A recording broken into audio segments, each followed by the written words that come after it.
They were last seen at a gas station on the edge of Death Valley, waving at the clerk with sunburned smiles and a paper map in hand. July 12, 2010. No crime scene. No signs of struggle. They vanished into 3.4 million acres of unforgiving desert. For 13 years, the case was frozen in time until last month, when 2 hikers found something buried in a remote canyon, something that shouldn't have been there, and a photograph.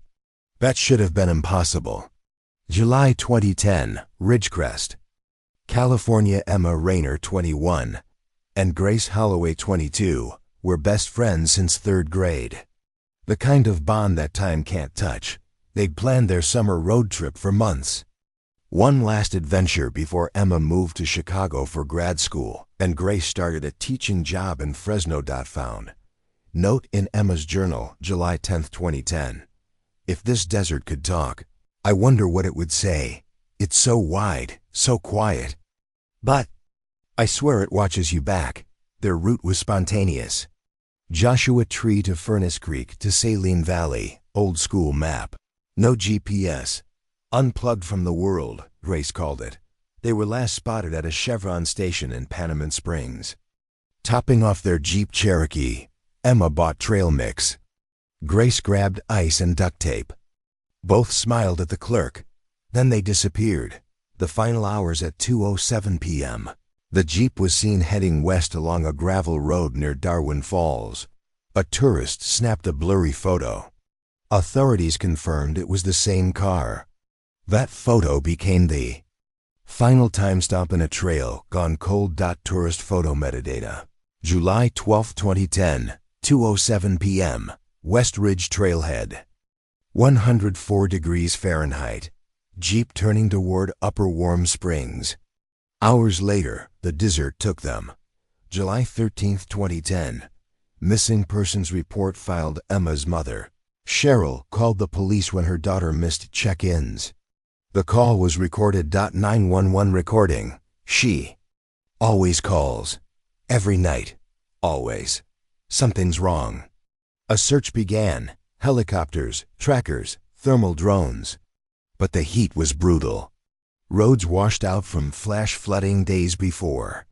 The desert swallowed every clue. Only one item was found. Emma's empty journal. Pages fluttering. Discovered 3 miles off-road. At the edge of an unmarked wash. It ended on a half-written line. We heard something last night. Search crews combed over 100 square miles. Rescue dogs were flown in from Nevada. A Navajo tracker named Will Begay joined the effort and reported strange footprints bare. Single sets circling the canyon's lip. Search team log, July 15, 2010. No tire marks past the Chevron sighting. No confirmed trail beyond the wash. Scattered tracks, no pattern. It's like they stepped into the rocks and vanished. Media frenzy and speculation. The story gained national attention. Cable news spun it as the Death Valley vanishing. CNN segment, July 17, 2010. Were these 2 young women victims of nature or something darker? Online forums exploded with theories. Some believed they wandered too far. Others insisted it was foul play. A few believed something ancient lurked beneath the sand. Grace's parents moved to Arizona in grief. Emma's mother, Cheryl, became an activist for missing hikers. She appeared on podcasts, Dateline, forums, begging for attention. People don't realize how big Death Valley really is. There are places even satellites can't reach. It's not just heat that kills, it's silence. Cheryl formed a foundation, Voices in the Dust. She raised money for other missing hiker cases, but privately, her search for Emma never ended. Cheryl's interview, Gone West Podcast 2021. There were nights I'd fall asleep listening to old voicemails. I kept one from July 11th. She's laughing, making fun of the radio music. I kept thinking, how could something so warm just disappear like that?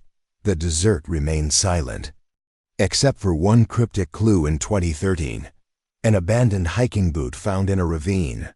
40 miles from the Jeep's last sighting. It was weather-worn, almost disintegrated. Inside the sole, a name handwritten in faded ink, Grace. Park Service Forensics Report, 2013. Item 2 degraded for DNA. Suggestive but inconclusive. 2 experienced hikers, Mark Delgado and Talia Nguyen, were mapping ancient petroglyphs in a remote, rarely accessed washdog. Mark noticed a strange glint under a rocky overhang, something metallic. Digging beneath layers of sun-baked dust, they uncovered a rusted metal box. Inside, a faded Polaroid of 2 girls, Emma and Grace, sitting inside a cave. A plastic wristwatch, cracked, a dried rose, a sealed letter in a Ziploc bag. Letter, dated August 2, 2010. If someone finds this, tell our families we didn't run. We tried. We really tried. The cave kept us cool, but the water ran out. Please, we were here. Grace Holloway Park Rangers were alerted immediately. Forensic teams confirmed the handwriting. The area was excavated and deeper into the canyon, half collapsed and hidden by decades of erosion. They found skeletal remains. 2 sets. DNA confirmed. Emma and Grace. Journal entry found nearby. Written in charcoal on wall. He watches from the ridge. Every dusk, he never speaks. We yelled, we cried. He walked away, then he came back the next night. The mystery Ian spot. That's not what shocked authorities most. It was the 3rd set of prints found inside the cave. Barefoot, male, larger than either girls. And the charcoal drawings on the wall. Crude figures, desert hills, a man with a walking stick. Always watching. More disturbing, a second Polaroid, hidden in the cave wall. Burned edges. It showed the girls asleep. But who took it? FBI Profiler Interview, 2023. These weren't delusions.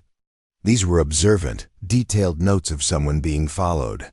Possibly stalked. We believe they weren't alone out there. A man matching the charcoal drawings had been referenced. In a 2011 survivalist blog post, The Desert Walker, a silent sun-scarred man seen in distant ridgelines. But no proof was ever collected. Inside the cave, written in charcoal. He watches the thirsty, then he chooses. Rumors of the desert. Walker camped near Telescope Peak, heard movement every night. Thought it was coyotes. On the 4th night, saw a man staring down at me from the hill, not moving. Didn't sleep after that. Grace's father broke down on live TV. Cheryl Rayner held the photograph like a sacred relic. A memorial was held. In Ridgecrest, 200 people. Locals, hikers, search and rescue teams.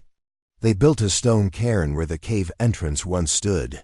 The FBI reopened 5 other unsolved desert hiker cases from 1999 to 2019, searching for patterns. So far, no DNA match for the 3rd presence. The metal box, weathered and worn, is now sealed in a climate-controlled case at the California Missing Persons Archive. Final. Journal entry, recovered fragment. I don't think we're lost.